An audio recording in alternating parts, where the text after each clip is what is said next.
Quai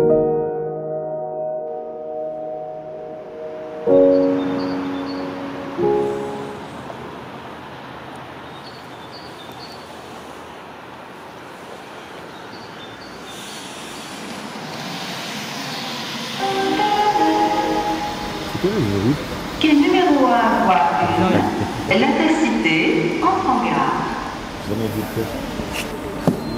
Quai numéro 1, voie 1, éloignez-vous de la bordure du quai, s'il vous plaît.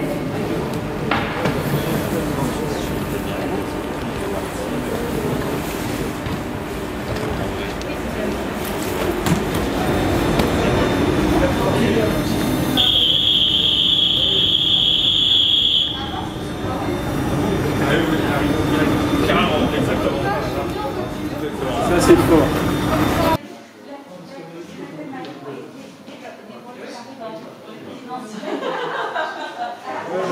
Je suis pas sur Telegram quoi. Je fait passer par Thierry. Thierry, votre programme, je sais qu'il ne le fait pas. Une table avec du matériel militant là-bas où vous pouvez laisser vos contacts aussi. Et après la réunion, Éric Coquerel fera une séance de dédicace de son livre « Lâchez-nous la bête ». Voilà. Merci aussi aux militants qui ont organisé cette soirée, cette réunion. Merci bien entendu à Éric Coquerel de venir à Cahors, ainsi qu'Olivia qui l'accompagne.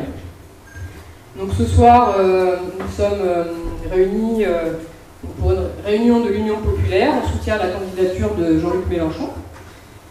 Notre but dans cette campagne est d'aller convaincre une majorité. Comment on fait ça? Avec un programme qui est cohérent, global, radical, tourne la page des décennies que nous avons subies et souffert. Et ce programme qui porte un projet que Jean-Luc Mélenchon a résumé en disant qu'on portait un projet d'une société d'entraide qui a pour but l'harmonie des êtres humains entre eux et avec la nature. Ce programme, donc l'avenir en commun, s'appuie sur une stratégie, enfin notre stratégie dans la campagne, c'est la stratégie de l'Union populaire. Donc c'est autour de ce programme, réunir à la base autour des propositions qui sont aujourd'hui majoritaires, ultra majoritaires dans la société. Un sondage cet été a montré que les propositions phares du programme recueillaient vraiment une forte, très forte adhésion auprès de la population française, comme quoi la société n'est pas autant à droite qu'on voudrait nous le faire croire. Et cette stratégie est capable de rassembler en fait le peuple autour d'un programme qui est capable de passer le premier tour. Ce soir, le thème de la réunion, c'est l'emploi et la pauvreté, des problématiques qu'on vit partout, mais qui sont criantes aussi, et peut-être plus qu'ailleurs aussi, dans le Lot. L'accès à l'emploi est difficile. Déjà, il faut qu'il y ait de l'emploi, mais on est dans un territoire rural avec des soucis de mobilité, des soucis d'accès à la formation aussi. Et en termes de pauvreté, on a rencontré une association cet après-midi qui nous a confirmé le taux de chômage dans le Lot est supérieur à la moyenne nationale, avec un très forte proportion de chômage de longue durée. Le taux de pauvreté aussi est supérieur à la moyenne nationale, et une pauvreté qui va toucher les populations âgées à faible revenu, mais aussi très très fortement les jeunes et les moins de 30 ans. Et ces difficultés-là, ces problèmes-là, on les rencontre aussi dans les territoires et les quartiers populaires urbains. Et donc l'avenue d'Éric est l'occasion de faire un pont en fait entre des quartiers populaires très urbains et nos territoires ruraux pour se rendre compte qu'on est des territoires oubliés de la République. Et heureusement, Éric va nous montrer que ce n'est pas une fatalité, bien au contraire. Avant de rentrer dans le vif du sujet, je voulais faire un petit point d'étape. On est un peu moins de 80 jours des élections présidentielles. Dans l'opinion, la candidature de Jean-Luc Mélenchon s'impose de plus en plus comme la seule alternative à la droite, l'extrême droite, au macronisme. La candidature est soutenue aujourd'hui par presque 280 000 citoyens qui ont signé leur soutien sur le site Mélenchon 2022. Si vous ne l'avez pas encore fait, vous pouvez y aller. On a une dynamique dans les sondages. on est en perpétuelle hausse dans les sondages, et une dynamique dans la campagne. C'est-à-dire que nous, dans la campagne, on voit pratiquement chaque jour de nouvelles personnes qui arrivent, qui veulent donner la main, qui n'avaient pas forcément milité avant, qui connaissent un petit peu le programme mais pas sûr, et qui ont envie de faire changer les choses. Et c'est pour ça aussi que c'est important d'être là ce soir, de se réunir pour se sentir fort, être ensemble, sentir qu'on est nombreux. Alors on avait initialement prévu une version un peu plus festive avec de la musique, des concerts à la fin, mais le contexte sanitaire nous a obligés à être prudents. Mais c'est pas grave parce qu'on a des bonnes raisons d'être joyeux. L'espoir est là et vraiment la victoire est possible. Avant de donner la parole à Eric, comme on parlait de l'emploi, on voulait donner à voir du concret sur l'emploi et notamment sur les métiers du lien. On a pu rencontrer au cours de leur lutte des aides à domicile, des accompagnantes d'enfants en situation de handicap qui portent des revendications que l'on soutient. Ce sont des métiers socialement utiles, ce sont des métiers dont on a vu pendant le Covid qu'ils étaient absolument indispensables à la nation. Et on voulait profiter de cette soirée pour donner une tribune à leurs revendications et à l'expression de leur métier. Je ne sais pas qui veut commencer, mais là, je vais commencer. Donc, Ina, Alex et Stéphanie, donc, ils sont accompagnantes d'enfants en situation de handicap en école primaire ou en collège et qui vont parler de leur métier.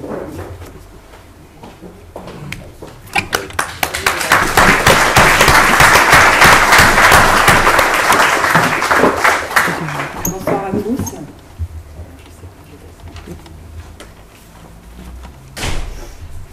Si je vous dis accompagnement éducatif renforcé, enfants souffrant de handicap moteur, mental, psychique, aider les personnes en difficulté afin de les rendre autonomes et à s'insérer socialement, veiller constamment à l'environnement afin de repérer les risques et de proposer des solutions, installation d'un cadre éducatif sécurisant, suivre la scolarité en difficulté et faire le lien avec la famille, conscience sociale aiguë, sens de l'écoute, capacité à prendre du recul sur les situations complexes, solidité personnelle pour fournir un repère stable aux personnes accompagnées. De quel métier s'agit-il? Le métier dont je vous parle est celui d'éducateur spécialisé. Et pourtant, chacun des AESH pourrait se reconnaître dans cette fiche métier. Nous avons ce rôle d'éducateur, mais pas que. Parfois, il nous faut avoir le rôle de professeur, ou celui d'un parent, d'un ami, d'un médiateur, mais aussi celui d'une infirmière, d'une psychologue, etc. Nous sommes en contact constant et direct avec chacun de ces enfants pour qui nous sommes un pilier de l'apprentissage, de l'autonomie et de la réussite. Chacun de nos faits et gestes peut avoir une grande importance et des conséquences pour ces enfants. Et pourtant, la formation AESH est de 60 heures incluses dans le temps service effectif alors qu'elle est de 3 ans pour devenir éducateur spécialisé. Le salaire moyen d'une AESH qui n'aura peut-être jamais la chance d'avoir un temps complet varie de 1 282 € net en début de carrière et pour un temps plein à 2 040 € net, toujours pour un temps complet, et après 11 ans de carrière. Celui d'un éducateur spécialisé est en moyenne 1 600 € par mois et peut atteindre 2 400, voire plus dans le secteur privé. Parlons des primes. Quelles primes pour les AESH? Eh bien, j'en ai aucune idée. Je n'ai rien trouvé en ce qui concerne les primes pour les AESH, si ce n'est le refus du gouvernement à chaque proposition de l'opposition. Le gouvernement continue de nous mépriser, et comme beaucoup de nos collègues, nous réfléchissons à un autre métier afin de subvenir aux besoins de nos familles. J'aime mon métier, mais il ne me permet pas d'en vivre dignement.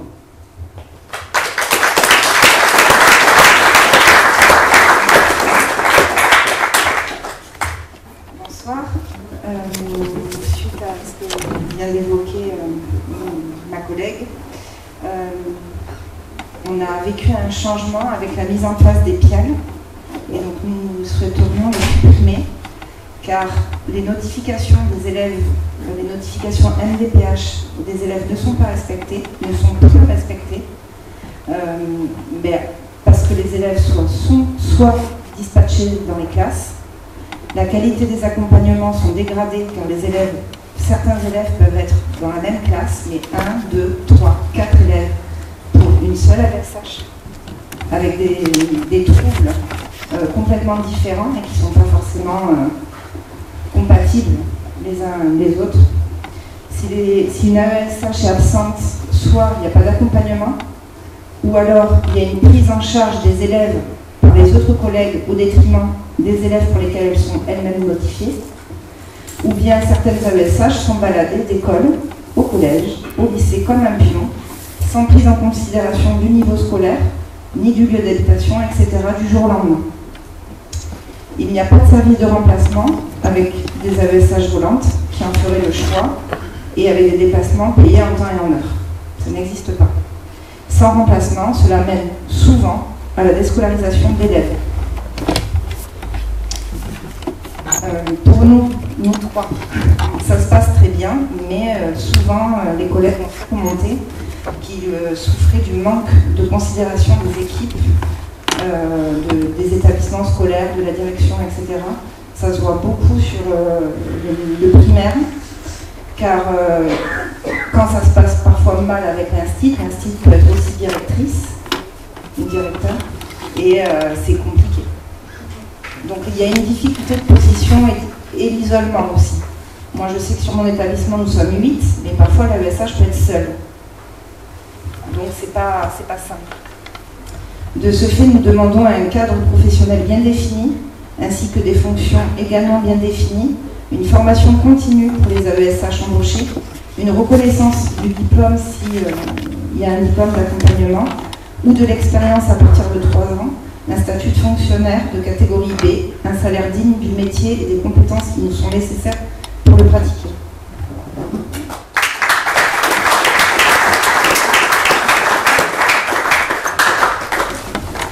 Alors moi j'ai commencé mon expérience d'AESH avec plusieurs élèves dans des classes différentes en même temps, et je peux aujourd'hui faire le constat, depuis 2 ans en tant qu'AESH individualisé, des réels atouts pour l'élève que j'accompagne, donc dans les progrès immenses et rapides qu'il a acquis. Je veux aussi dire également que certaines pathologies comme l'autisme, la surdité, ne sont pas compatibles avec le dispositif PIAL. Ces enfants ont besoin d'un accompagnement à temps complet avec le même AESH, avec qui il a su instaurer un précieux climat de confiance. Voilà, merci.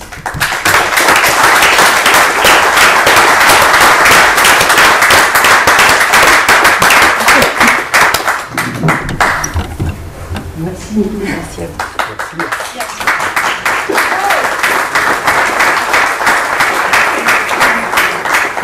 Merci beaucoup, parce que c'est pas forcément évident de venir s'adresser. Pour les côtoyer aussi, certaines en tout cas au niveau professionnel, c'est vraiment un métier qu'elles ont à cœur. Moi-même qui suis enseignante, qui est une AESH dans ma classe, si elle n'était pas là, l'élève qui est dans la classe ne pourrait simplement pas suivre du tout sa scolarité. Il a besoin de cette personne en inclusion, et je voulais rajouter qu'en ce moment on utilisait les AESH pour remplacer les profs absents.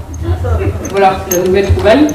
Pour montrer toute la considération qu'on a d'un métier avec une technicité, une formation qui est absolument très très aiguë et très pointue par rapport au handicap. Et c'est des personnes qui ne sont pas du tout respectées dans un métier qui nous est indispensable. Donc, merci d'avoir pris la parole ce soir au nom de nos collègues.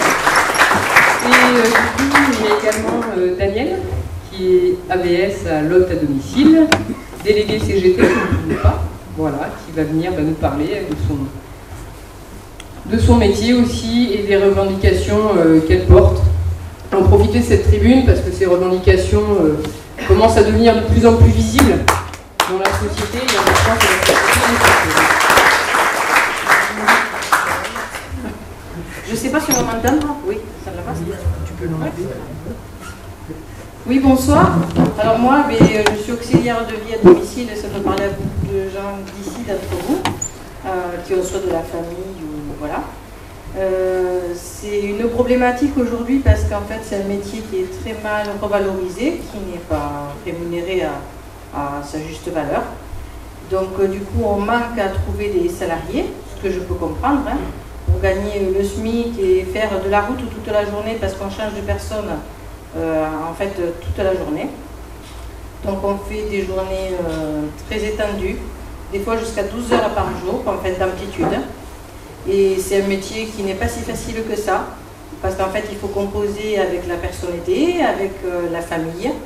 Donc en fait c'est voilà, ça n'attire plus les jeunes, qu'on peut comprendre. Et aujourd'hui donc on manque tellement de salariés et puis en fait celles qui restent sont épuisées. Même les anciennes pensent à partir de ce métier. Voilà. Mais après on est en difficulté, je suis dans une entreprise qui est du Lot, de Lot aide à domicile, où il y a quand même 900 salariés. Mais après, quand on leur parle que les salariés veulent partir parce qu'elles sont soit mal payées ou mal reconnues, en fait, et bien ils disent, bon, ben, elles ont raison, elles ont qu'à aller ailleurs. Donc voilà, mais je ne sais pas ce qu'on fera des personnes âgées, surtout que les personnes âgées d'aujourd'hui, ben, ça sera nous demain, quoi. Donc je pense que ce métier n'existera peut-être plus. Je ne suis pas certaine que les EHPAD puissent prendre tout le monde, et que surtout, toutes les personnes puissent se payer en fait une structure pour être en structure. Voilà. Et plutôt que de rester chez eux à domicile jusqu'à la fin de leur vie. Donc voilà, c'est tout ce que j'ai à dire. Donc c'est un métier voilà, qui manque d'être reconnu au niveau salaire et au niveau de notre métier. Alors il faut savoir, nous n'avons pas droit au Ségur, puisqu'on ne fait pas partie ni de la santé, on fait partie de rien en fait. Hein. On fait juste partie de la santé si pour les vaccins. Là, on est à la santé. Vous avez eu une dose, vous avez la deuxième dose et on a la troisième. Par contre, le salaire, non, on n'a même pas eu une dose.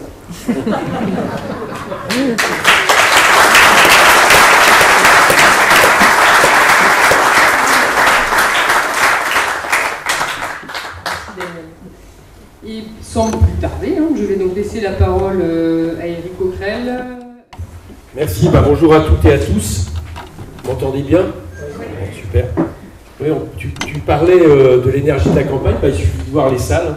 À chaque fois qu'on fait un meeting quelque part en ce moment, les salles sont pleines. Alors, quand c'est Jean-Luc, c'est par milliers limité. Nous, c'est par les députés par dizaines, voire parfois par centaines selon la taille de la ville. Mais en tout cas, c'est toujours une réussite et je pense effectivement, on voit bien qu'il est en train de se passer quelque chose en ce mois de janvier. On en reparlera peut-être après dans les questions-réponses. Bon, moi, on m'a demandé d'intervenir sur emploi et pauvreté, donc c'est là-dessus que je vais essayer de disserter pendant quelques temps, notamment en termes de propositions, et en commençant un petit peu par le paysage que nous donne le gouvernement. Donc, en gros, à les entendre, tout va très bien. Il n'y a absolument pas de problème dans ce pays, il n'y a pas de soucis, il n'y a pas de pauvreté, il n'y a pas de misère, il n'y a pas de chômage, etc. Je vous donne quelques chiffres qui sont les siens, celles de ce gouvernement. Donc chômage, on nous dit moins 4,3% en un an. Alors vous remarquez qu'à chaque fois qu'ils annoncent quelque chose, en ce moment, ils sont champions de quelque chose. Ils sont champions d'Europe, champions du monde, champions de l'univers. Si, je vous assure, à l'Assemblée, on a des records qui tombent comme ça tous les jours. Donc celui du chômage, ils nous annoncent que c'est la plus grande chute du chômage quasiment depuis plusieurs décennies. Création d'emplois, ils annoncent 1 million d'emplois créés en 5 ans, croissance plus 7%, création d'entreprises 1 million, et à les entendre, le pouvoir d'achat serait en hausse pour absolument tout le monde, tous les Français, et ils mettent évidemment en avant pour ça, malgré l'augmentation par exemple du prix du carburant, de l'électricité sur lequel je vais revenir, ils mettent en avant pour ça l'indemnité inflation à 100 € pour les personnes qui gagnent moins de 2 000 € par mois, ou le chèque énergie. Bon, voilà le bilan un petit peu qui nous est présenté. Alors, ce qui est étonnant là-dedans, c'est que je ne sais pas si vous avez regardé un petit peu autour de vous, mais ça ne correspond absolument pas au vécu des gens. Si on dit aux gens en ce moment, tiens, votre pouvoir d'achat il augmente, je pense que pas mal de gens, la majorité des Français, vont faire des yeux ronds. Tout à l'heure, on a vu le secours populaire, tu en as parlé, secours populaire départemental, qui nous disait qu'ils avaient eu quand même juste plus 40% de personnes en 2020 à qui ils ont dû distribuer l'aide alimentaire. Alors on dit c'est le Covid, sauf qu'ils nous disent que certes, c'est un peu remonté depuis, mais que l'augmentation reste évidemment très importante. Et ils nous précisent également que c'est des populations absolument nouvelles. Alors c'est des étudiants, beaucoup d'étudiants. Ils nous ont donné un nombre de 150 étudiants pour la ville de Cahors. Ça veut dire que c'est 15% des étudiants qui sont installés à Cahors. il nous parle beaucoup de femmes seules, et il nous parle beaucoup de personnes âgées qui, auparavant, ne venaient pas, d'ailleurs n'osaient pas venir, y compris beaucoup de familles qui, avant aussi, également n'osaient pas venir demander de l'aide alimentaire, et qui maintenant sont obligées de venir, parce qu'à un moment donné, c'est leurs enfants qui réclament tout simplement à manger, qu'ils ne peuvent leur donner. Donc voilà la situation qui, évidemment, ne correspond pas tout à fait aux chiffres et à ce que nous avons sous le gouvernement. On connaît, hein, c'est propagande, méthode Coué, mensonge. Si j'ajoute autoritarisme, on a la méthode Macron depuis 5 ans, mais c'est ça qui nous est donné. Alors, c'est pas seulement, j'allais dire, notre vécu qui inverse la réalité, c'est les chiffres. Je vous en donnerai un peu ce soir, parce que quand on parle d'économie d'emploi, on est quand même obligé de donner des éléments chiffrés, mais les chiffres sont, on peut faire souvent ce qu'on veut, mais quand on les remet dans une certaine réalité économique, on s'aperçoit que ce que nous dit le gouvernement est évidemment plus que trompeur. Prenons le chômage, par exemple. Ils nous disent le chômage, c'est une baisse de 4,5%, ils nous disent même 12% pour la catégorie A, c'est-à-dire ceux qui ne travaillent pas du tout, en un an. Bon, d'accord. Et on regarde à quoi ils le comparent. Qu'est-ce qui se passait il y a un an?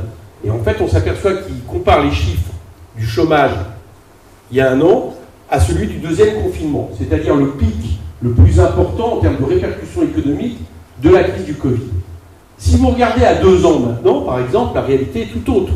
C'est-à-dire avant le démarrage de la crise Covid. Là, on s'aperçoit qu'on a juste une baisse de 1,5%, et si on regarde encore plus précisément, on s'aperçoit que dans la même période, il y a eu 50 000 radiations, c'est un record à Pôle emploi, ce qui peut expliquer en réalité ces chiffres. Donc on peut dire que finalement, la situation est stable, et quand je dis la situation est stable, ça veut dire stable dans quelque chose qui n'est pas supportable, c'est-à-dire le fait qu'il y a en France 6,4 millions de personnes qui sont inscrites à Pôle emploi dans toutes les catégories. C'est ça la réalité. Donc si on se satisfait de ce chiffre du chômage, je crois qu'on n'a pas là non plus les mêmes repères. Surtout qu'en plus, en dehors des chiffres globaux, il y a le type de chômage. Il y a une augmentation considérable, par exemple, des chômeurs longue durée. 49,6% aujourd'hui des gens inscrits à Pôle emploi sont chômeurs depuis plus d'1 an. Il y a aussi une augmentation considérable des chômeurs non indemnisés. Vous savez que quand ils nous sont fait, je vais y venir parce qu'elle n'a pas encore produit ses effets, ce que je vous dis là, c'est sur la réforme de l'allocation chômage, dont on sait qu'elle fait peser la crise sur les chômeurs. Je fais une parenthèse, ce gouvernement, le chômage, c'est les chômeurs qui en sont responsables, la pauvreté, c'est les pauvres, et les malades, le Covid, c'est les malades. Mais revenons sur le sujet des chômeurs, on s'aperçoit une chose, c'est qu'il y a une augmentation sans arrêt des personnes non indemnisées, avant même les effets de la réforme de l'allocation chômage, ce qui fait qu'aujourd'hui, bien plus de la moitié des chômeurs inscrits à Pôle emploi aujourd'hui ne sont absolument pas indemnisés. Donc ça, c'est les chiffres réels du chômage. Le moins qu'on puisse dire, c'est qu'il n'y a pas de matière à s'en vanter. Si on prend la croissance, c'est pareil.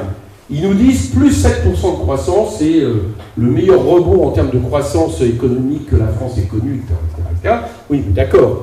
Enfin, sauf que c'est pareil. Ils regardent par rapport à une situation où il y a eu 12% de PIB en moins dans l'année 2020. C'est-à-dire qu'ils regardent l'augmentation qui est un rebond mécanique, en fait. Bon, ce qu'il faut regarder, c'est la perte de production des richesses, et là, elle est absolument terrible. On a perdu pendant 2 ans beaucoup de production de richesses dans ce pays, ce qui évidemment a des répercussions économiques absolument évidentes et qui, j'allais dire, renvoie un peu ce chiffre sur la croissance à, là aussi, quelque chose qui ressemble à un mirage. Au niveau maintenant du million d'emplois dont il nous parle, on a créé 1 million d'emplois, mais alors là c'est la fumisterie absolue. En France, bon an, mal an, on crée de manière naturelle 200 à 250 000 emplois par an. Voilà.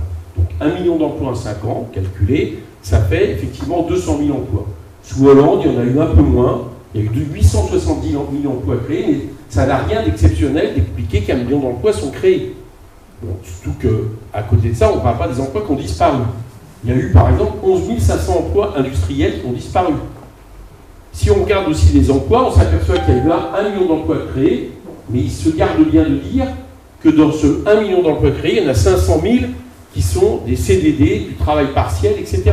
Autrement dit, il y a une transformation du mode d'emploi dans le pays. D'ailleurs, c'était voulu, puisque la réforme Pénicaud était quelque chose qui facilitait le temps partiel. Ils ont sans arrêt facilité là. Ce qui fait qu'évidemment, non seulement c'est tout sauf un record, mais en plus de ça, l'emploi progressivement se structure de manière différente en France. Et d'ailleurs, il se structure aussi dans quelque chose qui ressemble fort au travail à la tâche du 19e siècle. Alors ça, c'est leur autre chiffre. Ils nous disent, on a créé 1 million d'entreprises. Le maire n'arrête pas de nous le dire, 1 million d'entreprises. Mais il se garde bien de dire que dans ce 1 million d'entreprises, les 2 tiers sont des travailleurs ubérisés. C'est-à-dire des gens qui ont des micro-entreprises. Alors moi, je veux bien que ça s'appelle entreprise. Moi, je pense plutôt que c'est la forme d'esclavage du 21e siècle, où des gens sont asservis à une tâche sans avoir le droit de protection sociale et avec tous les défauts qu'on connaît dans le travail à la tâche, avec des plateformes qui, évidemment, sont aussi les nouveaux patrons de ce 21e siècle, avec une forme de domination et d'exploitation absolument terrible. Et pourtant, pour eux, c'est des entreprises. Alors, on se rend bien compte que ce n'est pas tout à fait, là non plus, le même bilan qui est donné. Si je regarde maintenant la pauvreté dans le pays, elle a augmenté de 300 000 personnes depuis que Macron est président de la République. Voilà, on est à près de 10 millions de pauvres, c'est-à-dire au-dessous du seuil de pauvreté dans ce pays, avec là aussi des chiffres qui sous-estiment même cette pauvreté, parce que ne sont pas considérés comme pauvres. Par exemple, tous les étudiants qui sont dans cette situation ne sont pas considérés comme pauvres, les SDF. Donc en réalité, on a plus de 10,5 millions de personnes en France, dans la 5e puissance économique au monde, qui vivent en dessous du seuil de pauvreté. Et le pire en plus, c'est que si on regarde maintenant comment est organisée cette pauvreté, on s'aperçoit que non seulement il y a de plus en plus de pauvres, mais ces pauvres sont toujours plus pauvres. C'est-à-dire qu'il y a eu aussi, là, malheureusement, un accroissement de l'aide alimentaire, j'en ai parlé tout à l'heure, 8 millions de personnes dans ce pays maintenant qui ont besoin d'aide alimentaire, et il y a eu un accroissement de demandes de RSA qui, évidemment, est là aussi un indicateur. Donc, je résume, il y a le chômage, le bilan est tout aussi catastrophique qu'il l'était quand Macron a pris le pouvoir. L'emploi, le bilan n'est pas bon et se transforme souvent en travail partiel, en CDD. Les entreprises qui sont créées, souvent, c'est en réalité des travailleurs ubérisés, et il y a beaucoup plus de pauvres en France. Pourquoi ont-ils besoin de nous dresser ce tableau qui transforme la réalité? Alors, il y a le côté électoral, propagande électorale, pour essayer de... C'est la méthode Coué, qui ne vise pas, j'allais dire, à convaincre les gens qui sont victimes de ça, mais qui visent plutôt à convaincre l'électorat de Macron, enfin, en tout cas le supposé électorat de Macron, que finalement, ça va pas si mal dans le pays, quoi, qu'ils peuvent voter sans problème Macron, que les choses n'ont pas été celui d'un président des riches qu'on nous a vendu. Et puis la deuxième chose, c'est justement de maquiller que c'est vraiment le président des riches. Parce que Macron, dans les vrais chiffres, les chiffres qui nous intéressent, c'est le fait que les 5 plus grandes fortunes de ce pays ont l'équivalent en patrimoine de 27 millions de personnes dans ce pays. Que les 500 plus grandes fortunes de ce pays ont vu leur revenu s'accroître, là je parle de revenus, en 5 ans de 100%. Et je vous assure que quand vous êtes dans les 500 plus grandes fortunes de ce pays, quand vous avez doublé votre revenu, c'est pas en centaines d'euros que ça se compte. C'est 100 milliards en plus. C'est ça la réalité du macronisme. Vous savez, chaque année, vous avez une étude qui sort d'Oxfam, Attac, etc., qui décrit les inégalités dans le monde. En 2017, on estimait qu'il y avait 57 personnes dans le monde qui avaient l'équivalent de la moitié de l'humanité. Aujourd'hui, on en est à 26 personnes. Et ce même chiffre en 2017 montrait que la France, bien que les inégalités aient augmenté depuis une vingtaine d'années, la France était plutôt un peu à la traîne dans l'inégalité. C'est-à-dire que, on va dire que c'était un peu le mauvais élève des capitalistes. Du fait d'avoir un état social quand même qui restait un peu à peu près en situation, ça amortissait un peu. En 5 ans, Macron, il a rattrapé ce retard. Il a fait le bilan le plus inégalitaire de la Ve République. C'est ça le bilan d'Emmanuel Macron, et c'est un bilan évidemment qui est basé sur une idée, c'est que si vous enrichissez les riches, eh bien toute la société en profite. Et ça, il n'y a aucun chiffre qui le montre. C'est-à-dire que tous les cadeaux fiscaux qu'ils ont fait aux plus riches, suppression de l'ISF, la flat tax, qui est vous connaissez tous la flat tax, c'est un bouclier fiscal du capital, c'est-à-dire que ça garantit au capital de ne pas être imposé à plus de 30%. Le fait d'avoir baissé l'impôt de production, le fait d'avoir baissé l'impôt sur les sociétés, etc., ça a d'un côté enrichi les plus riches, ça a fait exploser les dividendes, 64 milliards de dividendes l'an dernier, mais par contre, et là c'est pas France Insoumise qui le dit, c'est la Cour des comptes, c'est par exemple un opérateur proche du ministère du Premier ministre qui s'appelle France Stratégie qui explique il n'y a aucun effet économique sur l'emploi, sur l'investissement, sur les salaires, etc., dans cette politique dite du ruissellement ou politique de l'offre. Le bilan de Macron, il est donc là en termes, j'allais dire, économique et social, c'est-à-dire un pays qui est plus pauvre qu'il ne l'était et qui est plus inégal qu'il n'a jamais été, sans que ça bénéficie à personne dans ce pays. Donc voilà le bilan sur lequel nous travaillons et sur lequel, évidemment, nous avons besoin d'agir, parce que les effets sont connus. C'est-à-dire que quand vous enrichissez à un moment donné, quand il y a un partage des richesses aussi inégal, bah c'est évident que de l'autre côté, ce partage des richesses, comme il se base quand même sur une exploitation du travail, par le capital notamment, eh bien ça veut dire qu'il y a des gens dans ce pays, très majoritairement, qui gagnent moins d'argent proportionnellement qu'ils ne gagnaient il y a 5 ans, donc avec les problèmes de pouvoir d'achat. Et d'ailleurs, attention à ce qui va se passer en 2022, puisque l'INSEE annonce déjà que le pouvoir d'achat va baisser de 0,5%. Ça ne vous paraît peut-être pas grand-chose comme ça, mais sauf que c'est une moyenne, et qu'en réalité, que ça soit avec l'augmentation du carburant, l'augmentation de l'énergie, je pense que je n'ai pas besoin de vous le décrire, chacun ici le subit et le vit, eh bien, on va avoir malheureusement des mois, et voire des années qui vont être très dures, et on peut estimer que l'impact de cette crise économique, dont je disais qu'elle a causé une perte de production des richesses, va, si on ne change pas radicalement de politique, impacter de manière considérable et durable sur une grande majorité des Français, et donc sur la situation économique. Voilà le bilan. Alors notre politique, qu'est-ce qu'on fait par rapport à ça? D'abord, on tient compte d'une chose, c'est qu'il faut une grande loi d'urgence sociale dans ce pays. Voilà. Si demain nous sommes élus, si il y a un gouvernement de l'Union populaire, peut-être plus large d'ailleurs, avec tous ceux qui voudront concourir à la victoire de Jean-Luc Mélenchon dans un deuxième tour, eh bien la première chose que nous ferons en juin 2022, c'est une loi d'urgence sociale. Ça veut dire qu'on doit tout de suite agir sans attendre, j'allais dire, des changements macroéconomiques, justement pour intervenir sur la situation absolument catastrophique que je vous ai donnée. Alors par exemple, ça veut dire une chose, on commence par bloquer les prix. Bon, moi je suis absolument sidéré par les espèces d'usines à gaz qui sont en train de mettre en situation. Là je ne sais pas si vous avez entendu maintenant, par rapport au carburant, ils veulent intervenir sur la question des frais kilométriques. C'est-à-dire que les entreprises reverseraient une partie de frais kilométriques supérieurs qui seraient défiscalisés pour certaines personnes, etc. Et tout ça pour rien. Parce que vous pouvez faire tout ce que vous voulez. Si vous ne bloquez pas le prix des carburants, bah, à partir du moment où le prix à la pompe va continuer à monter, tout ce que vous allez à un moment donné, d'une manière ou d'une autre, va être rapidement bouffé par l'augmentation du prix du carburant. Donc il faut bloquer les prix. C'est la première chose.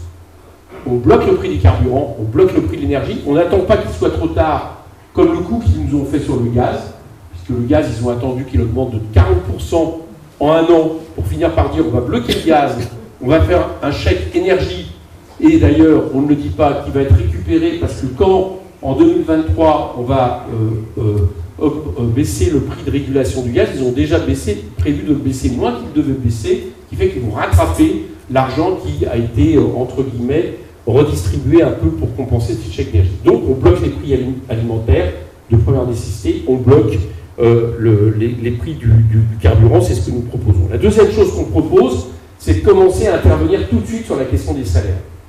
Parce que, bien évidemment, on ne peut plus supporter d'avoir une société qui s'organise où d'un côté, les revenus du capital explosent, et les revenus du capital de très grandes entreprises, et puis d'un autre côté, quand il y a des salariés à qui on estime qu'il faut peut-être redistribuer un peu de pouvoir d'achat, ça se passe par des primes.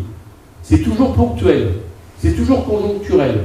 Alors que les cadeaux fiscaux qui ont été faits aux plus riches, là par contre c'est acté une fois pour toutes. Là, les primes, c'est évidemment quelque chose qui est donné, j'allais dire, presque d'une manière un peu charitable, et qui en plus de ça, vous le savez, n'entraîne pas de cotisation, pas de salaire socialisé, etc. Donc nous voulons une augmentation des salaires. Et comme vous le savez, la manière pour l'État d'intervenir sur l'augmentation des salaires, c'est le SMIC, raison pour laquelle, si France Insoumise, si Jean-Luc Mélenchon est élu, on passera tout de suite le SMIC à 1400 € net, immédiatement, et on demandera, on exigera une conférence annuelle des salaires par branche, et non pas par entreprise, parce que par branche, vous êtes beaucoup plus costaud pour justement négocier ça, avec obligation de résultat, et on encadrera les salaires de 1 à 20, de façon à ce que dans une entreprise, quand quelqu'un veut augmenter dans les plus hauts salaires, il soit obligé d'augmenter en proportion les plus bas salaires, même s'il y a un 20, je trouve que c'est encore beaucoup trop généreux. La deuxième chose, c'est d'éradiquer la pauvreté. Donc nous revendiquons de monter le RSA à 1063 €, qui est le seuil de pauvreté dans ce pays. Je ne vois pas comment on peut imaginer que quelqu'un vit en dessous du seuil de pauvreté dans ce pays. Et nous le revendiquons pas seulement pour les gens qui aujourd'hui peuvent être bénéficiaires du RSA, mais également pour les jeunes en dessous de 25 ans, donc avec un RSA jeune. Et de la même manière, nous estimons que des jeunes travailleurs en formation, c'est comme ça de longtemps qu'on appelait les étudiants, ou par exemple les jeunes qui sont en lycée professionnel, qui sont indépendants fiscalement de leurs parents, touchent aussi une garantie revenu jeune de 1063 €, de façon à pouvoir se consacrer à leurs études et de ne pas être obligés de chercher je ne sais quel emploi précaire pour arriver à survivre. Ça, c'est aussi une exigence absolument nécessaire. Et je fais juste une incise. J'ai entendu récemment que certaines personnes expliquent que l'important, c'est d'augmenter les salaires, et non pas, y compris certaines personnes à gauche, expliquer que ça ne doit pas être sur la question de l'assistance sociale. Je ne suis pas d'accord, nous ne sommes pas d'accord avec ça. Il faut augmenter les salaires, pour qu'effectivement, les salaires, il y ait toujours une différenciation entre les salaires et justement ces revenus minimum. Mais il n'est pas supportable que dans notre société, on ait des personnes qui se retrouvent de plus en plus nombreux à venir au secours populaire ou autres, parce qu'il n'est pas le minimum vital pour vivre, d'où ce plan d'éradication de la jeunesse. Il y a la création d'emplois immédiats également. On créera immédiatement 100 000 emplois de soignants. Et là, je fais une incise. Pour créer 100 000 emplois de soignants, ce n'est pas possible de le faire sans revaloriser considérablement les emplois chez les soignants. Parce que si aujourd'hui, on est dans la situation où nous sommes, que ne peut pas pallier un Ségur de la santé qui n'a même pas mis à la moyenne des pays de l'OCDE les revenus des soignants, c'est que les soignants et toutes les personnes qui travaillent dans les hôpitaux ont été trop mal payées pendant des années, dans des conditions absolument insupportables de sous-équipement, etc. Donc il faut faire un véritable plan sur les hôpitaux, mais j'y reviendrai juste après, tout à l'heure. Nous avons également la nécessité d'abroger évidemment la réforme de l'assurance chômage et de faire en sorte que le gel du point d'indice dont souffrent les fonctionnaires depuis Nicolas Sarkozy soit non seulement annulé, mais soit récupéré de façon à ce que là aussi, il y ait quelque chose qui se passe en termes de pouvoir d'achat pour les fonctionnaires. Alors vous allez me dire, bon, comment tout ça est-il payé? Eh bien, de manière très facile, très simple, dans l'immédiat. C'est le fait que au même moment où nous ferons cette loi d'urgence sociale, nous ferons en sorte de faire une loi qui transformera la question des recettes fiscales. Nous reviendrons sur tous les cadeaux fiscaux qui ont été faits par Emmanuel Macron, mais nous irons plus loin. Donc fini les niches fiscales, les CICE, c'est-à-dire les crédits impôts transformés en exonération de nos entreprises qui n'ont pas créé un seul emploi, pas un seul emploi dans ce pays, mais qui par contre sont de l'argent de nos entreprises, sans contrepartie, sans contrainte, qui fait que les entreprises aujourd'hui peuvent recevoir des aides publiques, se distribuer des dividendes et en plus licencier comme les entreprises du CAC 40 l'ont fait. Donc il faut évidemment en finir avec ça, on estime que ça rapporterait plusieurs dizaines de milliards d'euros. Il faut aussi rétablir l'ISF, le rendre plus progressif, il faut en finir aussi avec la question de ce bouclier fiscal qui est la flat tax, il faut en revenir sur aussi imposer des taxes de profiteurs aux entreprises qui ont fait des bénéfices pendant la crise de manière trop importante. Je ne vais pas vous énumérer toutes les réformes fiscales. Il y en a une simplement qui a été indiquée par Jean-Luc Mélenchon ces derniers jours et qui me semble important. C'est l'idée qu'au-dessus de 12 millions d'euros de patrimoine en succession, on prend tout. Bon. J'insiste là-dessus et je fais une ouverture. C'est que c'est parfois le sujet le plus difficile à comprendre. Parce que quand on parle de succession, les libéraux ont réussi l'exploit de laisser penser à des gens comme Petite Maison qu'ils seraient en solidarité avec des gens qui ont plus de 12 millions d'euros d'héritage, qui est 0,1% de la population à peu près, qui ont 12 millions d'euros d'héritage individuel à transmettre. Bien évidemment, la question n'est pas de prendre justement la petite maison de la personne ou des héritages qui sont, j'allais dire, la grande majorité des cas, raison pour lesquelles on propose qu'il y ait un seuil jusqu'à 120 000 euros une seule fois qui soit exonéré d'impôts. Mais par contre, au-dessus de 12 millions d'euros, nous on estime que non seulement c'est juste fiscalement, non seulement ça permettrait, avec cet argent gagné, à lui seul par exemple de payer la garantie emploi jeune dont j'ai parlé tout à l'heure, mais en plus ça s'attaque à autre chose qui est absolument scandaleux et unique dans notre pays, c'est la création d'une noblesse d'argent. La part de l'héritage dans les richesses, elle était environ de 30% il y a une quarantaine d'années. Aujourd'hui, elle est de près de 70%. Ça veut dire que vous créez une noblesse d'argent où l'argent que vous gagnez, vos richesses ne sont plus dues à vos talents individuels, mais sont dues au fait d'être bien né quelque part, comme on pourrait dire, et surtout né de quelques-uns. Et ça, évidemment, c'est quelque chose d'insupportable dans l'idée que nous faisons de la République. Je vous passe les détails sur la totalité de ces sommes qu'on récupérait fiscalement, mais nous, selon notre calcul, c'est au moins 120 milliards d'euros. 120 milliards d'euros qui reviendraient dans les recettes de l'État et qui permettraient justement de financer un certain nombre des prestations d'urgence. Ça, c'est la réforme d'urgence qui serait mise en place. Et puis à côté de ça, il y aurait une politique mise en place à partir de notre victoire sur les années qui s'écouleraient, qui serait une politique qui non seulement créerait de l'emploi, mais créerait aussi justement de la richesse et de l'activité économique de manière soutenable. Alors la première chose, c'est que ça s'appuie sur une chose simple qui est le partage du temps de travail et le partage des richesses. Je vais commencer par le partage du temps de travail. Nous revendiquons toujours le fait qu'il est nécessaire que plus de gens puissent travailler dans ce pays, et ce qui équivaut au fait que chacun travaille moins pour que tout le monde travaille. Et ça, c'est permis parce que les gains de productivité, contrairement à ce qu'on dit, n'ont jamais cessé d'exister dans ce pays. Un travailleur français, c'est le travailleur le plus productif par heure en Europe. Donc il faut arrêter avec ces histoires de discussions à des clinistes où on n'arrête pas de dire mais non, il faut être plus productif, il faut de la productivité, etc. Les travailleurs français sont très productifs. Donc la question, c'est pas que certains travaillent plus à coup d'heures supplémentaires et autres, c'est qu'on rémunère mieux les salaires actuels et qu'on partage le temps de travail. Premier axe pour partager le temps de travail, c'est évidemment la question de revenir à une retraite à 60 ans, à taux plein, après 40 annuités de cotisation. Ça, c'est une mesure absolument indispensable et qui est évidemment à rebours de tout ce que proposent les autres candidats. La deuxième chose, c'est de revenir à des vrais 35 heures. Bon. Quand je dis à des vrais 35 heures, c'est à des 35 heures qui sont payées de manière normale, avec des CDI normaux, non pas avec de la flexibilité en échange, pour revenir à cette réduction de temps de travail et d'aller vers les 32 heures de manière négociée. C'est le fait aussi de traquer justement toutes les trappes à précarité que sont les CDD ou que sont le travail ubérisé. Je ne sais pas si vous avez suivi, mais Leila Chabi, notre députée européenne, a réussi à faire passer au niveau européen le fait de requalifier en emploi salarié le travail ubérisé.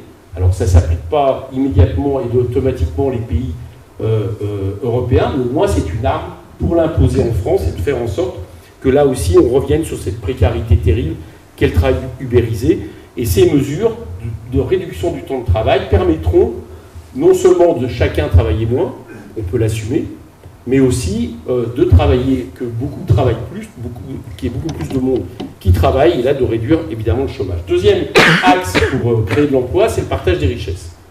Bon. Ce que j'ai décrit comme situation tout à l'heure, c'est-à-dire la manière dont en 5 ans les revenus du capital ont été avantagés sous Macron au détriment du revenu du travail, il n'y a pas besoin de beaucoup de cours de marxisme pour comprendre comment ça se passe. Ça se passe évidemment maintenant en tendance lourde depuis 30 ans, mais ça s'est accéléré depuis 5 ans, par le fait que ces bénéfices, ces super profits qui sont la marque du capitalisme financiarisé, se font d'abord et avant tout sur le travail.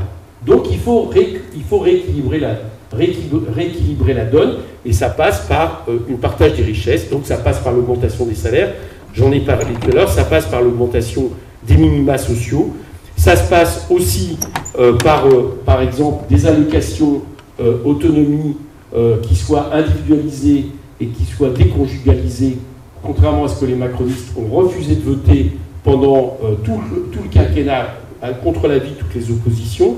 Et ça passe aussi évidemment par une égalité homme-femme au niveau des salaires, qui non seulement permettra une augmentation des salaires pour les intéressés, mais en plus de ça, toutes ces mesures permettront de faire rentrer les cotisations dans les caisses de solidarité et de renvoyer un peu ces discours sur les déficits là où ils devraient être, c'est-à-dire en réalité sur une pression qui est faite, toujours faite pour privatiser et pour réduire justement ces mécanismes de solidarité. Troisième axe, c'est la création d'emplois en tant que tel.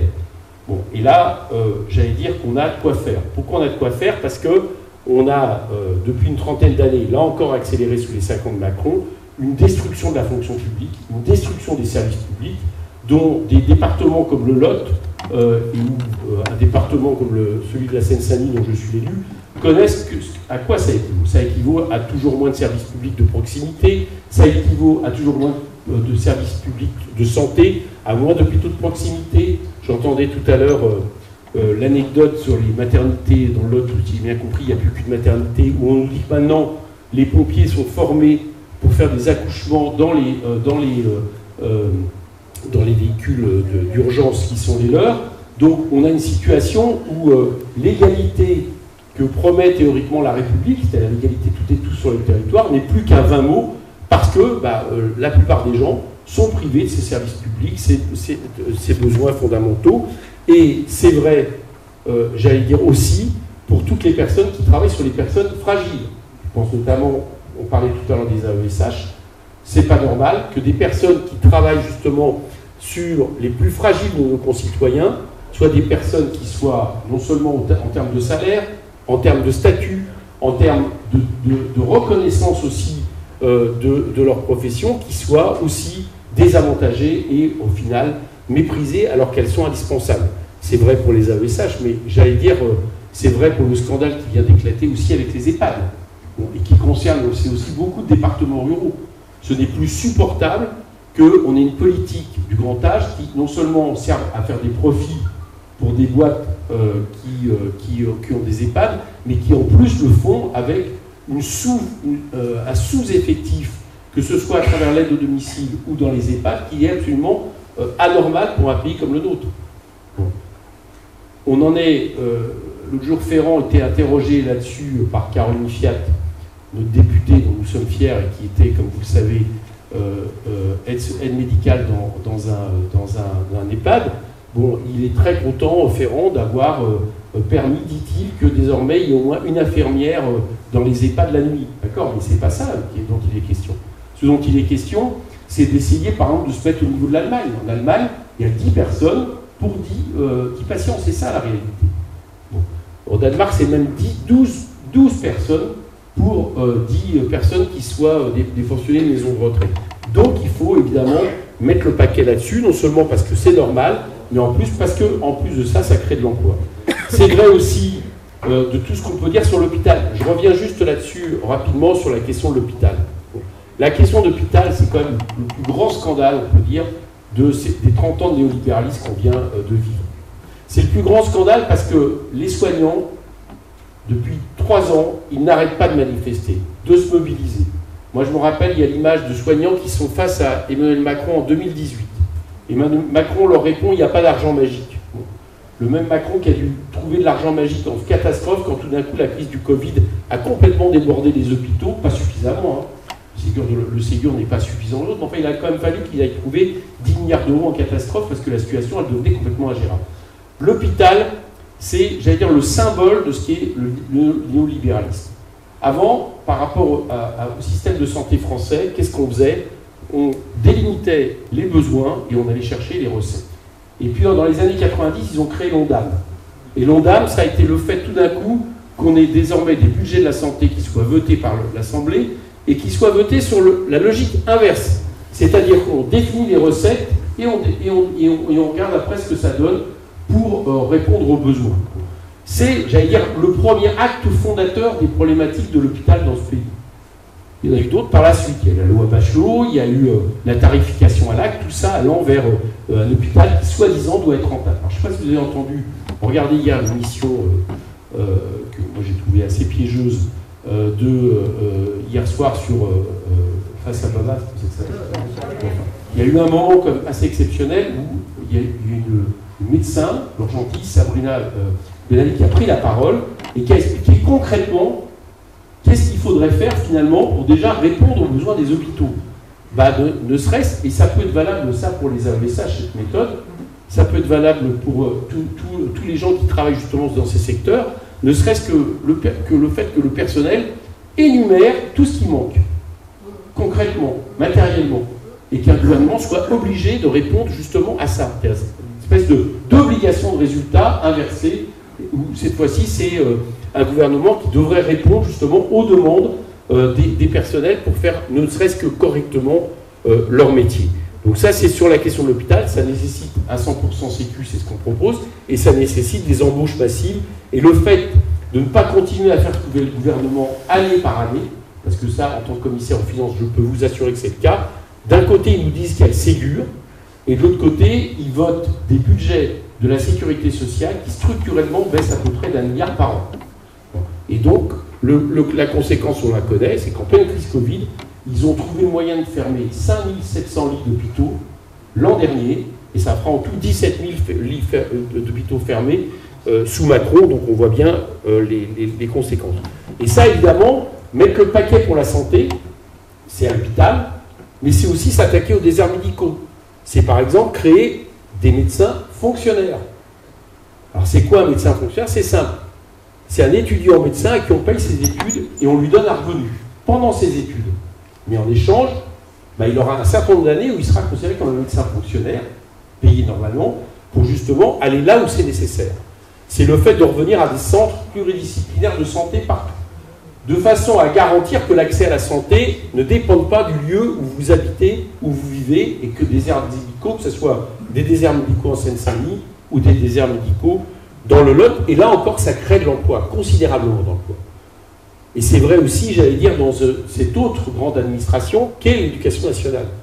Il faut créer 190 000 emplois dans l'éducation nationale, pas que les personnels enseignants, tout personnel confondu, pour faire par exemple en sorte qu'il y ait 19 élèves par classe, pour faire en sorte à nouveau qu'on ait une vraie politique sur des écoles en zone d'éducation prioritaire, pour faire en sorte pour les enseignants qu'on arrête avec cette chose stupide qui fait qu'au bout d'un moment on trouve plus d'enseignants, non seulement la contractualisation, mais que des titulaires se voient nommés dans 2, 3 lycées avec des vies absolument infernales et évidemment un travail pédagogique qui en prend un coup.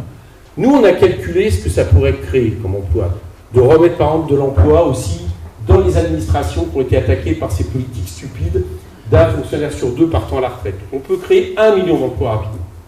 Et 1 million d'emplois rapidement, c'est autant, notamment de dépenses pour une consommation populaire, mais c'est autant de cotisations aussi qui rentrent. C'est autant d'impôts qui rentrent. Et là aussi, c'est évidemment un cercle vertueux qui se met en place. Création d'emplois aussi, et je terminerai là-dessus, par ce dernier point, au niveau de ce qu'on appelle la bifurcation écologique. La bifurcation écologique, ça veut dire que nous assumons qu'il y a une relance dans ce pays qui se fasse sous des critères écologiques, qui soit le fait d'arriver à, respecter une règle verte constitutionnalisée, c'est-à-dire faire en sorte de ne plus consommer et produire plus que la Terre ne peut absorber. Vous savez, c'est le jour du dépassement. Hein. Il y a une trentaine d'années, il était au 31 décembre. Là, aujourd'hui, on en est en juillet. Et donc, à partir de juillet, quelque part, on a une planète de rechange à trouver. Donc, il faut que la France donne l'exemple et constitutionnalise ça en mettant au service de cette politique une planification écologique, donc avec des services publics puissants, donc avec la fin de l'ouverture à la concurrence du train de façon à relancer le fret ferroviaire, de relancer les petites gares, de relancer les lignes secondaires, etc. De mettre en place aussi une politique de 100% d'énergie renouvelable, de 700 000 bâtiments isolés chaque année, etc., qui crée aussi de manière massive de l'emploi. Et qui donc là aussi a des effets. Il y a un scénario, vous connaissez peut-être, qui s'appelle le scénario Négawatt, qui est l'idée de devenir à 100% de renouvelable en 2050, lié à la question d'une sobriété énergétique et du 100% renouvelable, et qui considère que d'ici 2030, c'est une création pas loin de 400 000 emplois. Donc il y a tout un gisement d'emplois évidemment important qui passe aussi par une réindustrialisation, des circuits courts, un protectionnisme solidaire aux frontières, de façon à lutter aussi contre le dumping qui sévit de manière trop importante et dont beaucoup d'entreprises sont les victimes en France. Et dans cette bifurcation écologique, sur laquelle je n'énumérerai pas tout, mais je terminerai là-dessus, il y a bien évidemment toute la question liée sur laquelle les départements ruraux, évidemment, doivent prêter attention, qui est la question de l'agriculture. Bon. Là aussi, nous revendiquons le fait qu'on peut créer considérablement de l'emploi dans le retour à une agriculture de taille raisonnable, avec une agriculture qui produit de manière saine de la bonne bouffe, de la bonne alimentation, etc., parce que les deux sont étroitement liés. Ce que nous disons, c'est qu'on peut créer 300 000 emplois en 5 ans avec un retour de personnes, justement, aidées dans le domaine agricole. Ça veut dire qu'il faut tourner le dos à la logique actuelle de la PAC. C'est-à-dire que la PAC qui aide les agriculteurs à l'hectare et qui, du coup, fait, j'allais dire, donne des avantages considérables aux très grandes exploitations qui travaillent la plupart du temps main dans la main avec l'agro-business et qui tournent le dos aux petites exploitations qui ont besoin justement de travailler dans la qualité, dans le temps. Ça veut dire qu'il faut des prix rémunérateurs planchers, ça veut dire qu'il faut aider les jeunes paysans et paysannes à s'installer, ce qui fait qu'il y a toute une politique du foncier, de faire en sorte que le prix arrête d'augmenter en fonction aussi de l'étalement urbain qu'on peut constater. Ça veut dire aussi qu'il faut permettre un désendettement des agriculteurs, c'est à peu près 200 000 € par agriculteur qui aujourd'hui dans ce pays, donc ça veut dire qu'il faut revenir là-dessus et donc créer une caisse qui permette justement de désendetter ces agriculteurs en échange de reconversion vers le bio et vers des produits qui soient non polluants. Et les premiers qui le veulent, ça sera les agriculteurs et les paysans, parce que c'est les premières victimes de l'utilisation des produits toxiques. Ça veut dire évidemment de développer là encore des circuits courts et une souveraineté alimentaire revendiquée. Vous savez qu'aujourd'hui, en France, on importe 50% de fruits et légumes, ce qui est absolument incroyable quand on regarde la richesse des territoires français. Et ça, c'est une politique aussi de création d'emplois. Bon. Et je crois que c'est important, je voudrais terminer là-dessus, je crois qu'il n'y a pas de logique et qu'il faut revenir vers un autre modèle d'aménagement du territoire que celui que nous subissons aujourd'hui. Il faut mettre fin à cette espèce de métropolisation libérale qui voit des espèces de grandes métropoles s'étendre toujours plus considérablement et, j'allais dire, s'étendre pas seulement en termes d'espace, mais s'étendre aussi en termes de centralité économique. Je veux dire par là que je ne suis pas certain que le modèle à espérer dans l'avenir, ça soit le fait de personnes qui vivent à 150 km du lieu de leur entreprise, qui puissent faire du télétravail en partie et qui puissent, dans notre temps, avec des transports toujours plus rapides, aller à leur travail à certains moments. Moi, je pense qu'il faut créer de l'emploi sur place. Il faut pouvoir vivre, travailler et se loger au pays, comme on disait dans le temps. Et ça veut dire que, dans le temps, c'est pas si vieux que ça, j'étais déjà né, mais je veux dire, c'était une revendication forte qui doit toujours exister et qui passe, je l'ai dit, par la création de travail dans les services publics, dans la fonction publique, dans le domaine agricole, dans un certain nombre de relocalisations grâce à des circuits courts. Et je pense que ça aussi, c'est quelque chose qui doit être un objectif absolument central. En conclusion, toute cette politique dont je viens de vous décrire, là aussi, c'est souvent ce qui nous différencie d'autres forces de gauche, elle oblige à certaines choses.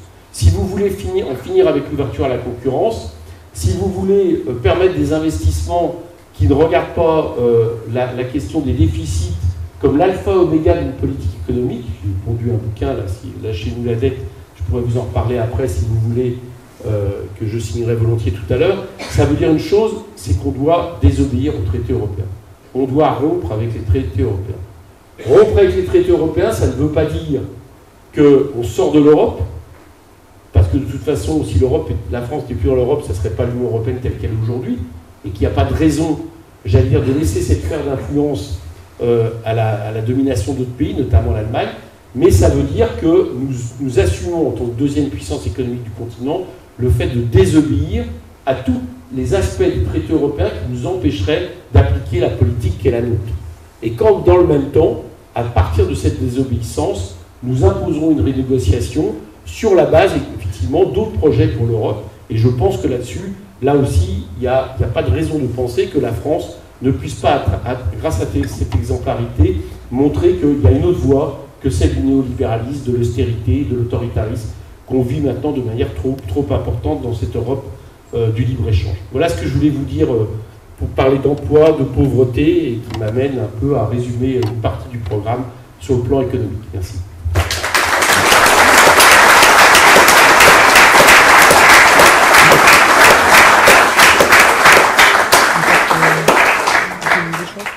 Oui, une question.